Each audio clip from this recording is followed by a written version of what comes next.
Every week we follow the boys in claret and blue. Good afternoon, good evening, good morning, peeps. Welcome to another solo episode of Every Week We Follow. It's a bit late this week because my tech guy James is away doing working things and Christmas and children and all that kind of stuff, so he's not around. So I'm just wanting to jump on and kind of have a bit of a brief reflection on Saturday's game, and I look forward to Leipzig tonight. So this has been shot on a Tuesday. So I'm going to delve straight into it. Saturday, Aston Villa 1, Southampton 0. To summarise, 2 wins, 6 points, up the Villa, all right? And at this point, I think after the run of games we've just had, I will absolutely take that. That is 6 points on the board, 25 points in the bag, hopefully onwards and upwards. So, just a couple of things I want to talk about Saturday's game. Watkins versus DURAN, who starts, and Jadon Philogene Badace. So let's start with the Watkins DURAN debate. Now, I was glad that DURAN started, and I think Emery got that right. However, that is the only change I would have made from Wednesday's team that beat Brentford. It would have been very nice to see Mings get a consecutive game on the bounce. He needs to run a game to get matches. He was so epic, I thought, on Wednesday that it would have been Southampton would have been another good game for him to get his teeth into. Who knows? But hopefully he'll start tonight against Leipzig. We'll have to wait and see. So, going back to the DURAN-Watkins debate, like I say, I'm glad that Watkins didn't start and DURAN did. My only criticism is that I think DURAN was unlucky to come off after 60 minutes. He scored a very, very good individual goal. And that's what he brings, doesn't he? He brings pace and power and, okay, a little bit of uncertainty because he's just so unpredictable. But he causes problems, and he has done at the end of last season and all of this season. Now, I know, granted, most of his performances have been from the bench, but he does bring something to the team and something that Watkins can't. Now, I have been a Watkins fan for a long time. Now, James, if he was here, would say, oh, you're too cynical of him. And so I just want to start off by giving a few superlatives for Watkins. He has been fantastic for us as a servant for the club over the last 4 or 5 seasons. Has been fantastic. He's brought good numbers. His goal tally has improved. But if I'm being hyper cynical, as a striker, he's not clinical. He's just not. And I think most of you guys would agree with me. And he's had key moments this season that has cost us big time. We'd probably be top of the league. Now, most people would say that if all strikers took all their chances, he would. But he's a 1 in 5 kind of return.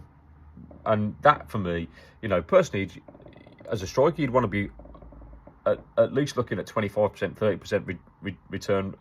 And ideally, I'd say 50%. You create 3 chances, or 4 chances, you score 2 of them.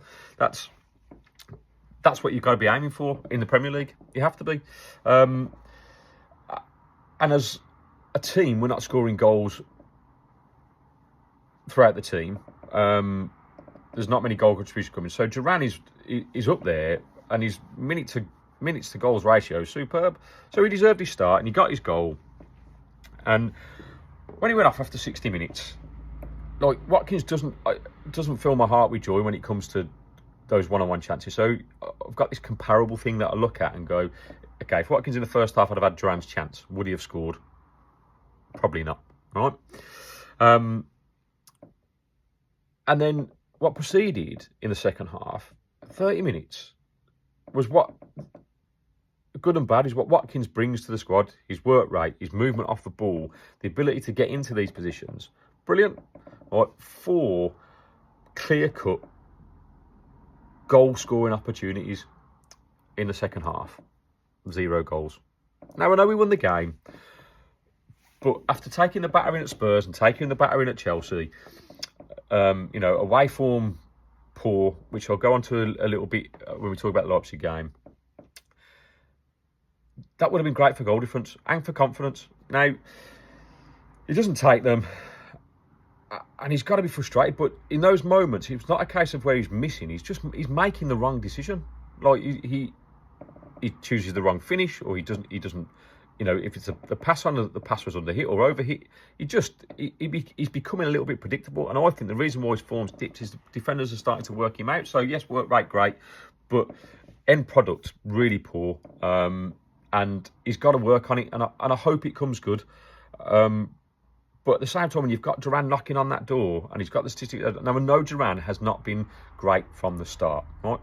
But at some point, he's going to get frustrated, and go, well, what have I got to do? Because I'm putting on and scoring, and January's coming up. I'd hate to lose someone like DURAN. So you've got to balance this time. So I think he deserved probably the whole game on Saturday. And if he'd have been in those positions with the chances that Watkins got, who knows? We maybe wouldn't have won the game 3 or 4-0. But it's one of those.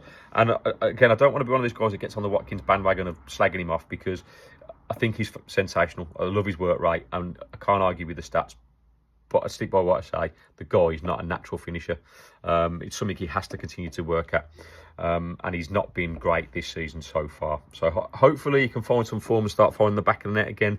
I assume he'll start against Leipzig tonight. So let's hope that's when it all changes. And the only other thing about Saturday I want to talk about is Jayden Philodine-Badace, because obviously he came on after Bailey went off injured. And I've got to say, I think the guy is no more than a championship player. Having watched him all his minutes this season, he offers very, very little. He looks like Bailey, shot on confidence. He's unwilling to go and attack his man 1v1. Consistently on Saturday, he had opportunities to do that, and consistently he just turned and played the ball back. I think there was one chance that he got where he managed to wiggle free, and I think that was a deflected off his knee as the defender made a challenge on him.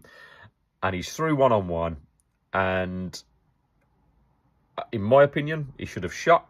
He tries to square it, but he gets the pass all kinds of wrong, and we don't score. And it's criminal. So him and Watkins for me were, if we look at, I don't know, most of you have probably seen the images of where we've been in great positions to score in that game and didn't. So I guess I'm just frustrated because I want us to get to that next level, and these players, because have to try and get there naturally under Emery's guidance, because we're not going to be able to go out and buy better players, and we've got to be patient. But it's frustrating when every time we get a little bit closer to getting to that next level, we always seem to dip because we don't just quite rise to it. And I know that's easy to say, but that's what I want. We've got the Champions League. We've got to try and push on, and that's got to be the target for everyone all involved. And I'm sure they're all working towards that. But this is what it's for. It's about debate and talking about it. And part of me wants to go, just do better. So that's that. We won. Sum it up. 2 wins out of 2. 6 points in the bag. Up the Villa. All right. So moving on to tonight's game, Leipzig. Champions League Tuesdays. I love it. I still get the butterflies in my belly. The Champions League music. I can't wait for the game tonight. Let's have a bit of a banter about Leipzig. They are 4th in the league. I think they're 3 points off Leverkusen in 3rd. But they have only won 2 in their last 8. So very similar to us. It should be I think it'll be a tight game. I do. They've also lost all of their Champions League games. They've played Inter, Liverpool, Celtic, Juve and Monaco. So no easy games, apart from Celtic, I've got to say. I think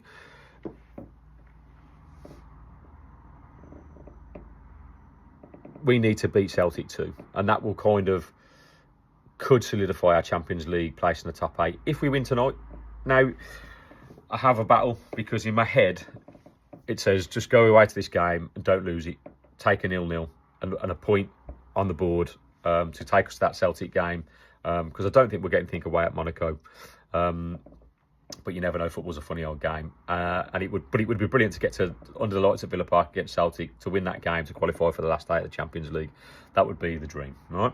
So, but my heart says 2-0 Villa today. Let's bring it home, get those 3 points, and make it easiest for ourselves.